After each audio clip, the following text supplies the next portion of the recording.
Welcome to English academic care. সুপ্রিয় শিক্ষার্থীবৃন্দু, English academic কেয়ারে তোমাদেরকে আন্তরিক অভিনন্দন।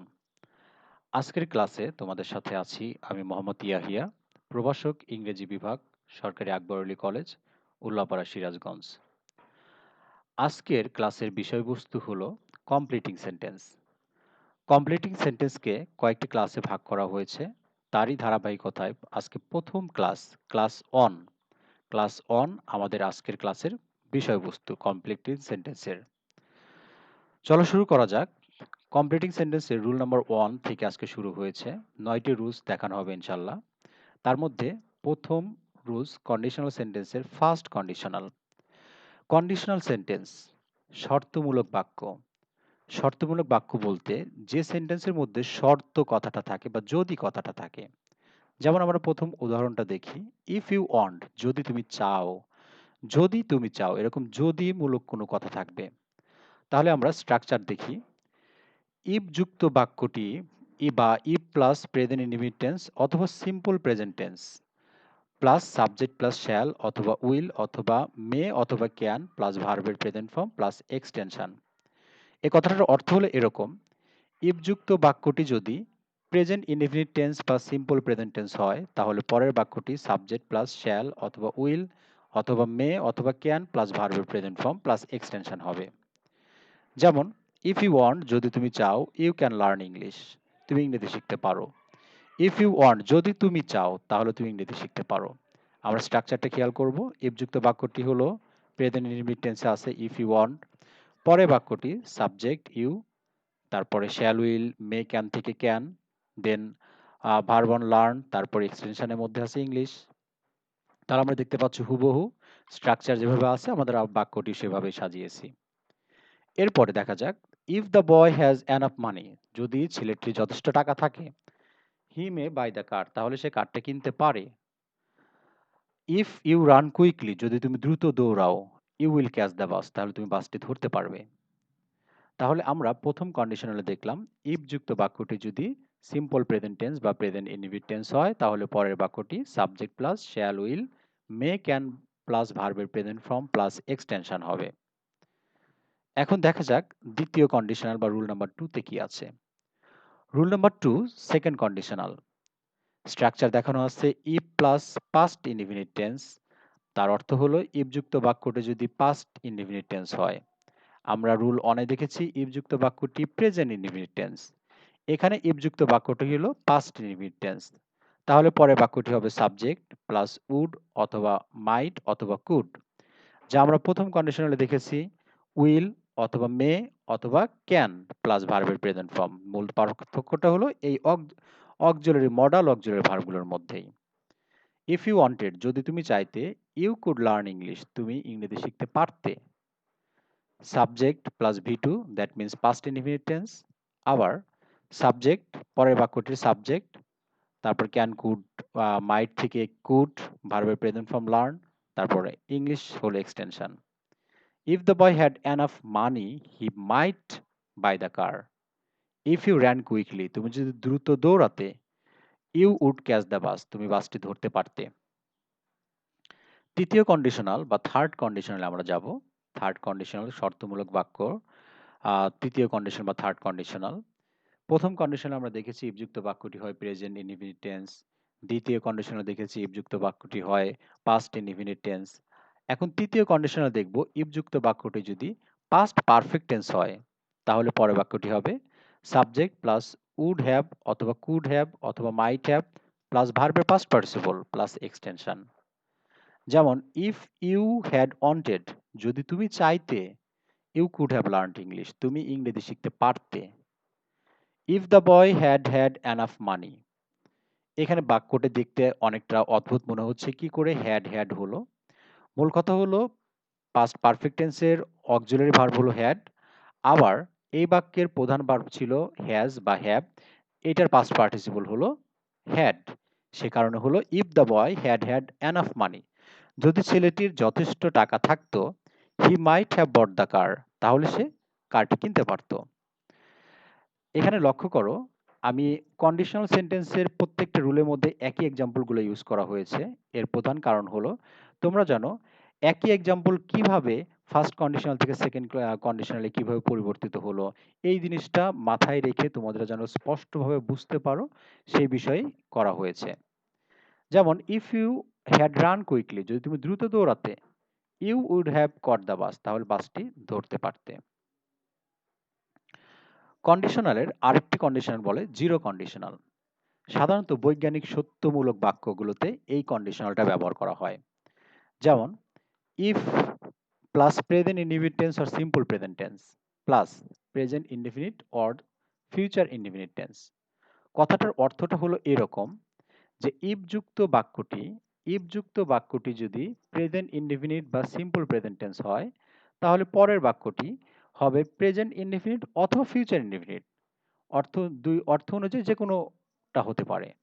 যেমন এখানে ইফ যুক্ত বাক্যটি প্রথমে শেষে দেখানো হয়েছে if you heat it to 100°C, তুমি যদি ইহাকে 100°C তাপমাত্রায় উত্তপ্ত করো, ওয়াটার বয়েলস, পরের বাক্যটা হবে এরকম ওয়াটার বয়েলস অথবা water will boil.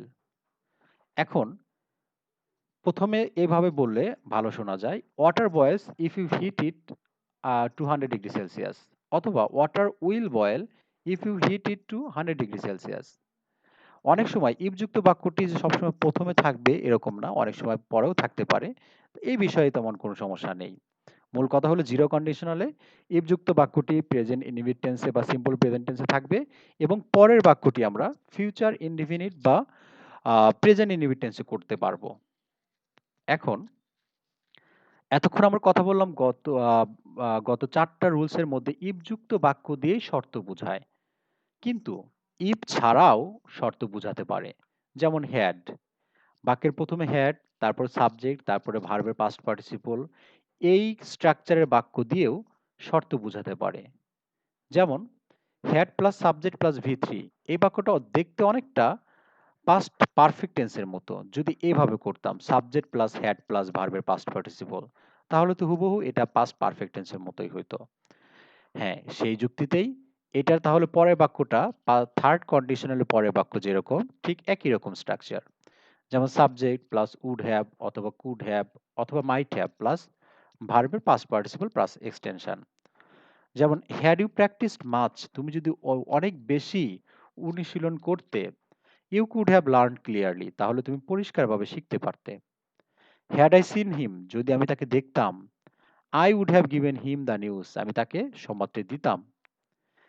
Had I been a king, যদি আমি একজন রাজা হতাম, I would have eradicated corruption, যদি আমি একজন রাজা হতাম আমি দুর্নীতি নির্মূল করতাম। তাহলে এই কন্ডিশনাল সেন্টেন্সের আমরা 5টা রুলস দেখলাম। তোমরা জানো কমপ্লিটিং সেন্টেন্সে এসএসসি এবং এইচএসসি দুই শ্রেণীর ছাত্রদের জন্য এটা একটা গুরুত্বপূর্ণ নিয়ম, এবং প্রত্যেকটা বোর্ড এক্সামিনেশনে একটা রুলস অন্তত কমপ্লিটিং সেন্টেন্সের মধ্যে এই কন্ডিশনাল থেকে আসে। তাই যদি এই প্রথম 5টা রুলস তোমরা ভালোভাবে আয়ত্ত করতে পারো, আশা করি পরীক্ষায় তোমরা 1 মার্ক কমন পাবে। রুল নাম্বার 6 আমরা দেখছি provided, provided that, providing that.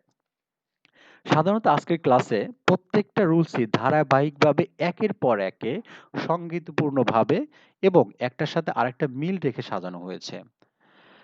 Provided, provided that বা প্রোভাইডিং দ্যাট, এগুলো অর্থ হলো যদি। এটা অনেকটা কন্ডিশনাল সেন্টেন্সের মতোই। যেমন এইখানে কন্ডিশনাল সেন্টেন্সে সাধারণত ইফ যুক্ত বাক্যটি আগে থাকে, আর এই সেন্টেন্সগুলো প্রোভাইডেড, প্রোভাইডেড, প্রোভাইডিং দ্যাট বা প্রোভাইডেড দ্যাট এই বাক্যগুলো পরে থাকে। স্ট্রাকচারটা অনেকটা ফার্স্ট কন্ডিশনালের মতো, সাবজেক্ট প্লাস ক্যান অথবা মে অথবা উইল প্লাস ভার্বের প্রেজেন্ট ফর্ম, এবং পরের বাক্যটি সাধারণত প্রেজেন্ট ইনডিফিনিট টেন্সেই হয়। যেমন I will agree to go, আমি যেতে সম্মত, provided the weather is well, যদি পরিবেশ ভালো থাকে। He can give you money, সে তোমাকে টাকা দিবে, provided, providing that you use it properly, যদি তুমি এটাকে সঠিকভাবে ব্যবহার করো।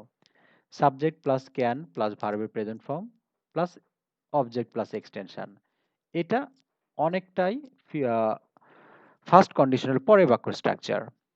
The boy will shine in life, ছেলেটি জীবনে উন্নতি করবে, provided that he makes proper use of his time, যদি সে তার সময়ের সঠিক ব্যবহার করে, ছেলেটি জীবনে উন্নতি করবে যদি সে তার সময়ের সঠিক ব্যবহার করে। তাহলে তাহলে আমরা দেখতে পাচ্ছি এই প্রোভাইডেড দ্যাট, প্রোভাইডিং দ্যাট বা প্রোভাইডেড এই বাক্যগুলো অনেকটা ফার্স্ট কন্ডিশনালের মতো। রুল নাম্বার 7 এ দেখা যাক as soon as dot dot কমা এই রুলের বাক্যটি। As soon as dot dot কমা অর্থটা হলো যেই মাত্র ডট ডট কমা।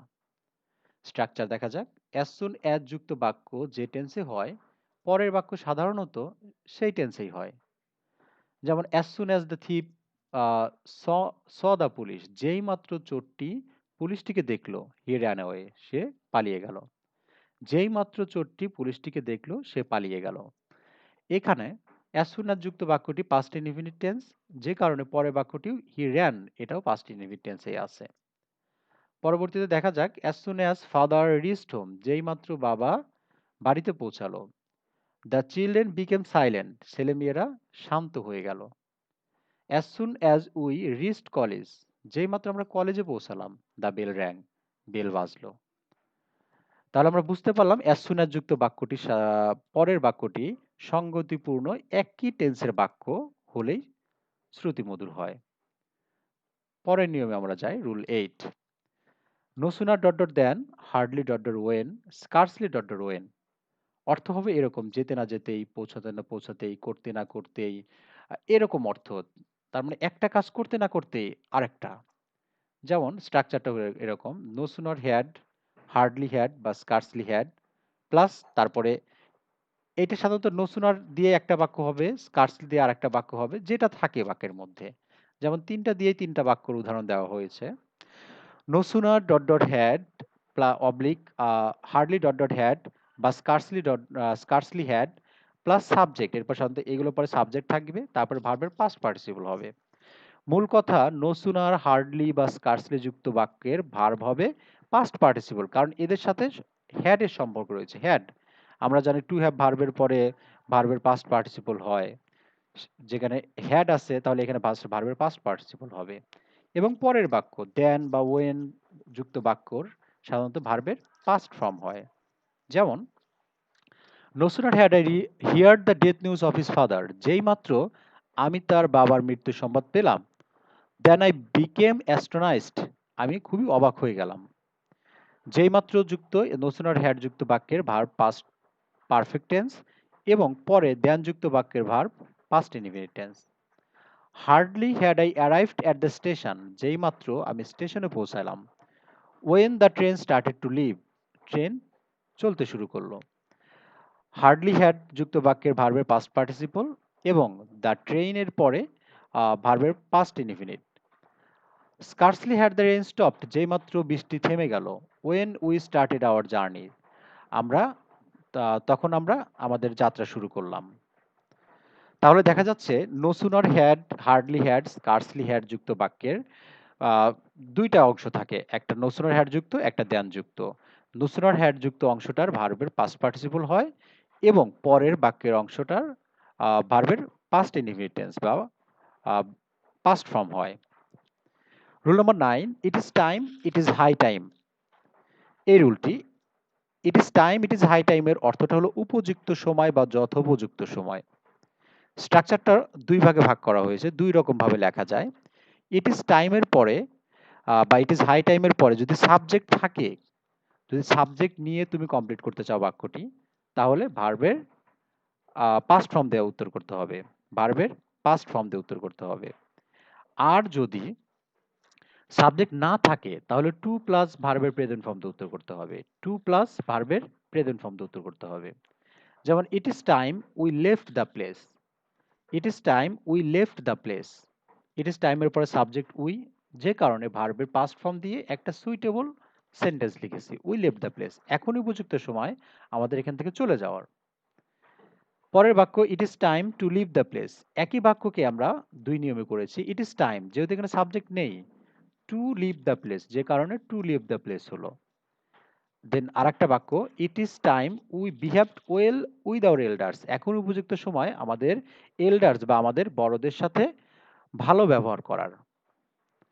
তাহলে আমরা দেখতে পাচ্ছি it is time, it is high টাইমের পরে যদি সাবজেক্ট থাকে তাহলে আমরা ভার্বের পাস্ট ফর্ম দিয়ে উত্তর করব, আর যদি সাবজেক্ট আমরা না দেই তাহলে টু প্লাস ভার্বের প্রেজেন্ট ফর্ম দিয়ে আমরা উত্তর করার চেষ্টা করব। আজ এ পর্যন্তই ক্লাস। আশা করি খুব তাড়াতাড়ি তোমাদের মাঝে নতুন কোনো বিষয় নিয়ে আবার উপস্থিত হব। দোয়া করি সবাই ভালো থাকবে। সবাইকে আন্তরিক ধন্যবাদ মনোযোগ সহকারে ক্লাসটি করার জন্য।